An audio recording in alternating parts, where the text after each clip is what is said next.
नमस्कार दोस्तों, स्वागत है आपका मेरे चैनल कॉमिक्स लाइफ में।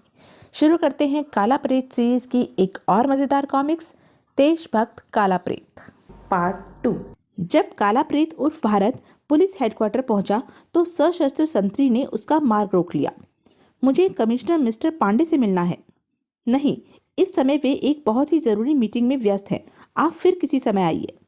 लेकिन मेरा उनसे मिलना बहुत ज़रूरी है, तुम यह कार्ड उन तक पहुँचा दो। ठीक है, मैं कोशिश करता हूँ। पुलिस अधिकारियों के बीच वार्तालाप जारी था। सर, काला प्रेत के बारे में आपका क्या विचार है? उसके कारण इस समय पूरा अपराधी जगत भयभीत है। निसंदेह उसका इतने वर्षों पश्चात एकाएक प्रकट होकर बदमाशों में आतंक मचा देना आश्चर्यजनक है, परंतु अभी पूरे विश्वास के साथ नहीं कहा जा सकता कि वह वास्तव में काला प्रेत ही है या कोई और। खैर, वह जो कोई भी हो, उसके कारण शहर में इस समय शांति है और यह बात हमारे लिए लाभदायक ही है। सर, विश्वस्त सूत्रों से मालूम हुआ है कि उसे भी ब्लैक क्रॉस की तलाश है, लेकिन क्यों यह नहीं मालूम हो सका। मेरी मीटिंग बुलाने का दूसरा कारण यह भी था, ऐसा सुनहरा मौका आप लोगों को फिर नहीं मिलेगा। आप लोगों को भी पूरे जोर शोर के साथ ब्लैक क्रॉस की तलाश में जुट जाना चाहिए। सर, क्यों ना हम इस सिलसिले में उससे संपर्क स्थापित करें? यस सर, तब हमें ब्लैक क्रॉस को पकड़ने में काफ़ी आसानी रहेगी। काश ऐसा हो सकता। उसका अता पता तो किसी को मालूम नहीं। यदि हम अखबारों में ऐसी खबर छपवा दें कि पुलिस उससे संपर्क स्थापित करना चाहती है तो कैसा रहेगा सर? विचार बुरा नहीं है, परंतु अभी कमिश्नर पांडे अपनी बात पूरी भी ना कर पाए थे कि काला प्रेत का कार्ड लिए संतरी भीतर प्रविष्ट हुआ। क्या बात है जवान, मैंने डिस्टर्ब करने के लिए मना किया था। माफी चाहता हूँ सर। एक व्यक्ति इसी समय आपसे मिलने की जिद कर रहा है, कह रहा है बहुत जरूरी काम है। यह रहा उसका कार्ड। ओह, काला प्रेत। सुनो, उन्हें केबिन नंबर 2 में भेज दो, शीघ्र। ओके सर, आप लोग मेरा इंतजार करें, मैं अभी आगंतुक से मिलकर आता हूँ। Right sir. Yes sir.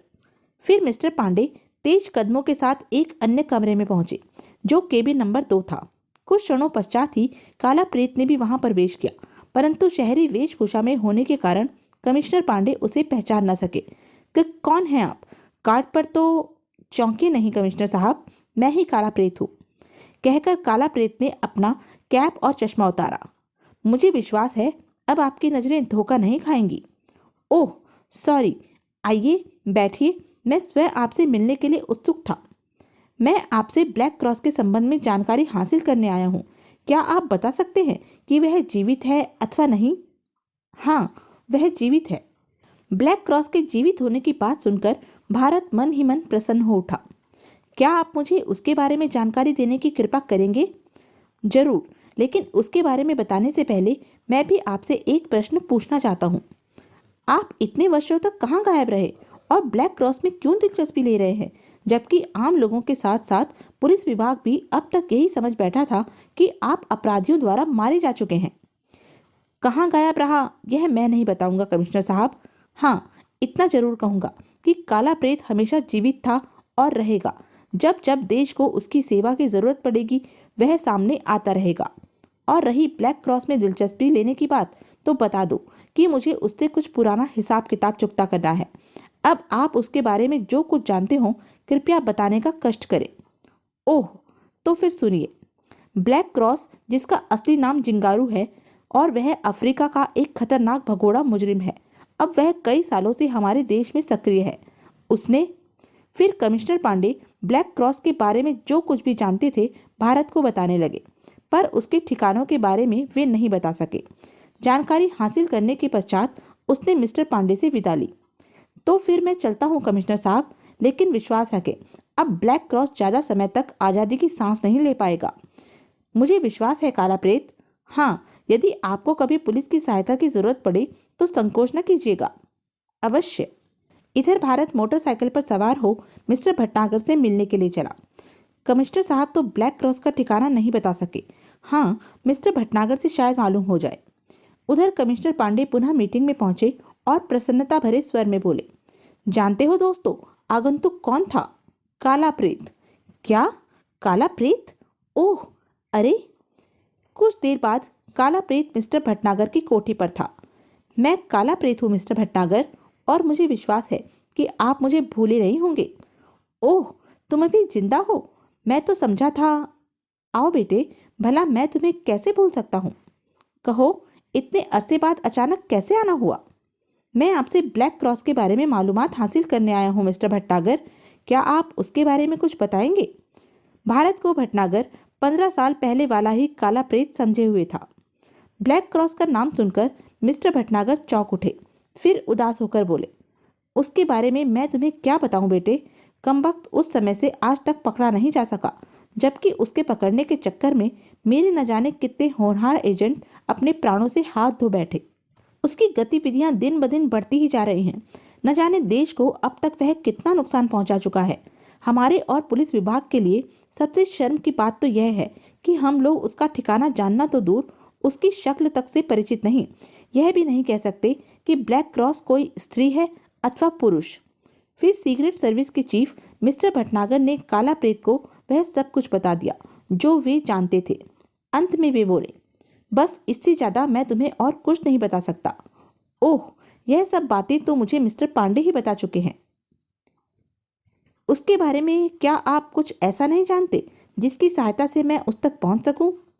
अफसोस, मुझे और कुछ नहीं मालूम।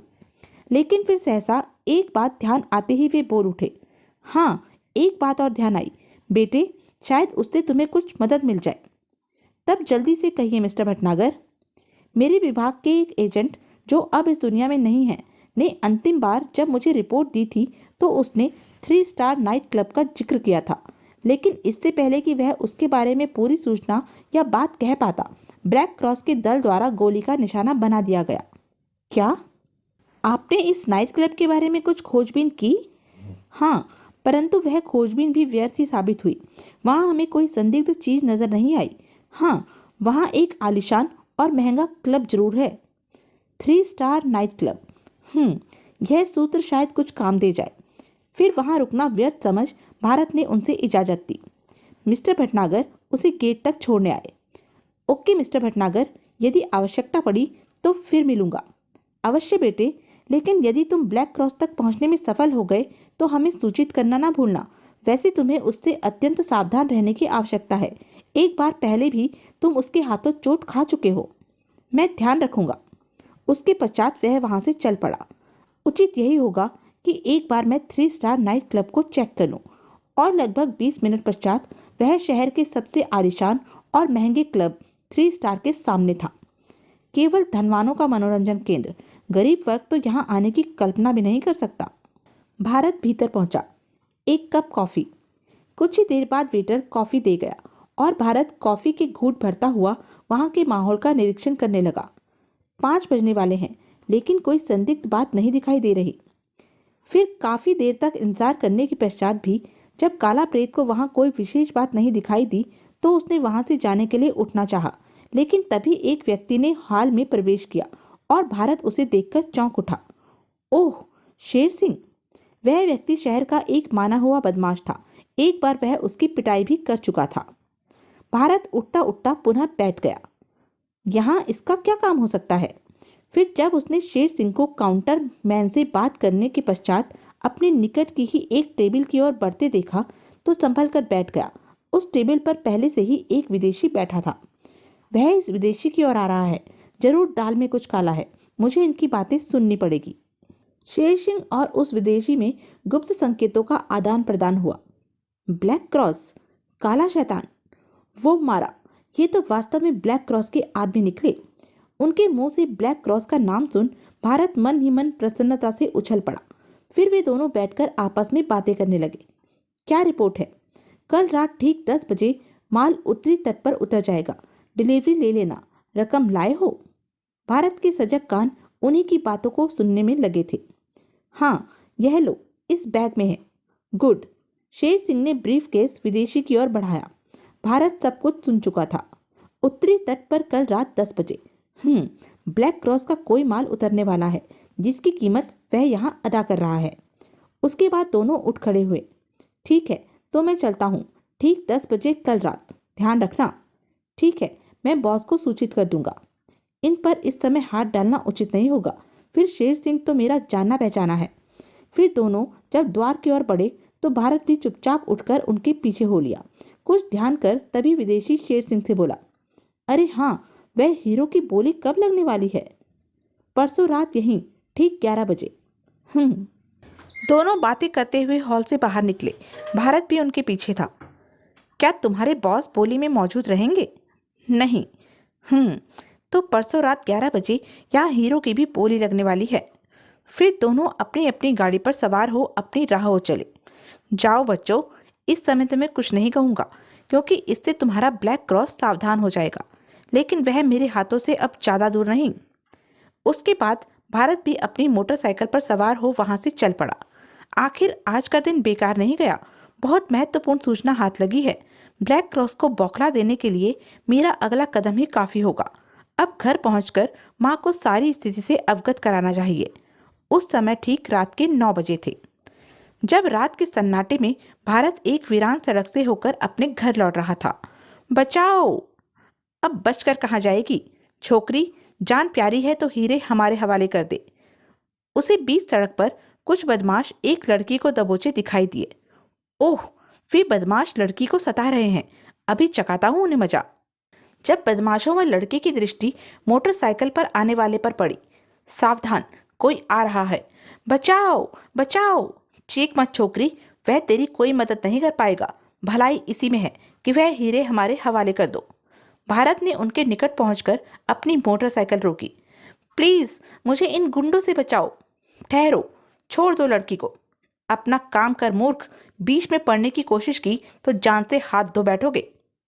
यदि काला प्रेत को अपनी जान की परवाह होती तो तुम जैसे बदमाश उसका खौफ नहीं खाते। छोड़ दो वरना। ओह, तो यह काला प्रेत है क्या? काला प्रेत, काला प्रेत! एक बारगी तो काला प्रेत का नाम सुनकर वे सभी घबरा उठे, लेकिन फिर जग्गू, गब्बर, कालिए, निपटो इससे। यह ऐसे नहीं मानने वाला। जरूर निपटो, आओ, मैं तैयार हूं। तीनों बदमाश चाकू निकाल भारत पर झपटे।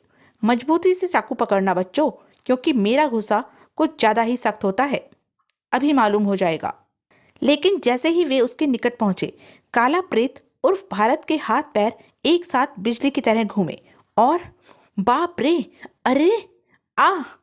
भारत के पहले ही आक्रमण ने उनके हाथों से उनके हथियार निकल गए और दूसरे आक्रमण में तीनों जमीन सूंघ रहे थे। अपने तीनों साथियों को धराशायी होते देख चौथा बदमाश भी लड़की को छोड़ भारत उर्फ काला प्रेत पर झपटा। अब तुम मेरे हाथों नहीं बचोगे हरामी। गाली मुझे बिल्कुल पसंद नहीं, शायद तुम नहीं जानते। अगले ही पल भारत के एक जोरदार घूंसे ने उसे दूर उछाल दिया। उफ, तुम्हारी यही सजा है।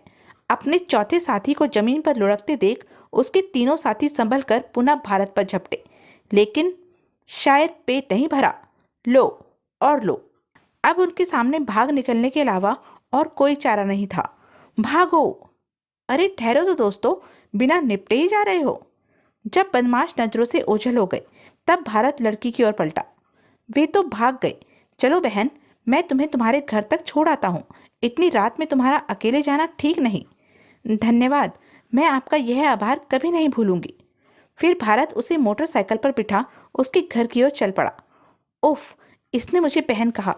वास्तव में कितना महान है यह काला प्रेत। और मैं मार्ग में। अरे हाँ बहन, मैं तो पूछना भूल ही गया, आप कौन हैं? इस सुनसान सड़क से कहाँ जा रही थी? और ये बदमाश आपके पीछे क्यों पड़े थे? मेरा नाम रीटा है और एक कंपनी में नौकरी करती हूँ। इस दुनिया में बिल्कुल अकेली हूँ। आज जब काम से लौट रही थी तो ये लोग मुझे यहाँ जबरदस्ती उठा लाए। यदि आप ना आते तो। ओह! भारत उर्फ काला प्रेत के साथ रीटा अपने घर पहुंची। अच्छा बहन, अब मुझे इजाज़त दो। क्या आप अंदर नहीं आएंगे? धन्यवाद बहन, फिर कभी सही। और उससे विदा लेकर भारत पुनः अपने घर की ओर चल पड़ा। भैया, संभल कर जाना। कितना बहादुर और कितना नेक है यह महान इंसान। इसकी वजह से आज मैं बाल बाल बची। रीटा मकान के अन्य कमरे में पहुंची। कमरा अत्यंत शानदार था। बाहर से साधारण, लेकिन भीतर से शायद ऐसे ही किसी समय के लिए बॉस ने इस मकान का पता बताया हुआ था, वरना आज मैं काला प्रेत को साधारण लड़की होने का विश्वास नहीं दिला पाती। और यदि उसे मालूम हो जाता कि मैं ब्लैक क्रॉस की एजेंट हूँ तो शायद वह जो हुआ अच्छा ही हुआ। उसके बाद रीटा ने अपने कपड़ों से भीतरी हिस्से से एक छोटा सा पैकेट निकाला। इसमें 2 करोड़ के हीरे हैं, कभी देखे नहीं, खोल कर देखूं। रीटा ने पैकेट खोला। उफ, कितने बेशकीमती हीरे हैं। यदि रेड लॉयन के आदमियों के हाथ लग जाते तो शायद बॉस मुझे कच्चा चबा जाता। हीरे देखने के बाद रीटा पैकेट को ज्यों का त्यों बांधने लगी, लेकिन समझ में नहीं आता कि रेड लॉयन को इन हीरों के बारे में पता कैसे चला। खैर, बॉस को सूचित करो, वे मेरे लिए चिंतित हो रहे होंगे। फिर उसने टेलीफोन पर बॉस से संपर्क स्थापित किया। बॉस, मैं रीटा बोल रही हूँ। तुम कहाँ से बोल रही हो? हीरे कहाँ हैं? अभी तक तुम मेरे पास क्यों नहीं पहुंची? उत्तर से रीटा अपने बॉस ब्लैक क्रॉस को सारी कहानी सुनाती हुई अंत में बोली, सच बॉस, यदि काला प्रेत ऐन वक्त पर वहां न पहुंच गया होता तो शायद रेड लॉयन के आदमियों ने मुझसे हीरे छीन ही लिए होते। दूसरी ओर, रेड लॉयन, काला प्रेत, इस रेड लॉयन के बच्चे को अब देखना ही पड़ेगा। खैर, तुम सुनो, रॉकी तुम्हारे पास आएगा, उसे पैकेट दे देना। Okay boss. कुछ देर बाद ब्लैक क्रॉस का विश्वस्त आदमी रॉकी रीटा के पास पहुंचा। यह लो। गुड। सुनो, बॉस ने कहा है कि तुम 2-3 दिन तक यहीं रहोगी। हो सकता है कि काला प्रेत फिर तुमसे मिलने यहाँ आए। यदि आए तो तुम्हें उससे घुल मिलकर उसका पता ठिकाना मालूम करना है। ओके। उधर रेड लॉयन के अड्डे पर, बॉस, उस कमबख्त काला प्रेत ने बीच में टपक कर सारा गुड़ गोबर कर दिया। बड़ी मुश्किल से जान बचाकर भाग पाए। खामोश मूर्खो, सारा गुड़ गोबर उसने नहीं बल्कि तुमने कर दिया। इतना भी नहीं जानते कि वह ब्लैक क्रॉस का दुश्मन है तो वह हमारा मित्र हुआ। तुम्हें तुरंत बता देना चाहिए था कि वह छोकरी ब्लैक क्रॉस की साथी है। यह तो वास्तव में हमसे बड़ी भूल हुई बॉस। Sorry boss. खैर, अब जो हुआ सो हुआ। अब कल की सोचो। कल रात ब्लैक क्रॉस का माल तट पर लगने वाला है। सारी योजना मैं तुम लोगों को पहले ही समझा चुका हूँ। इस बार गड़बड़ी नहीं होनी चाहिए।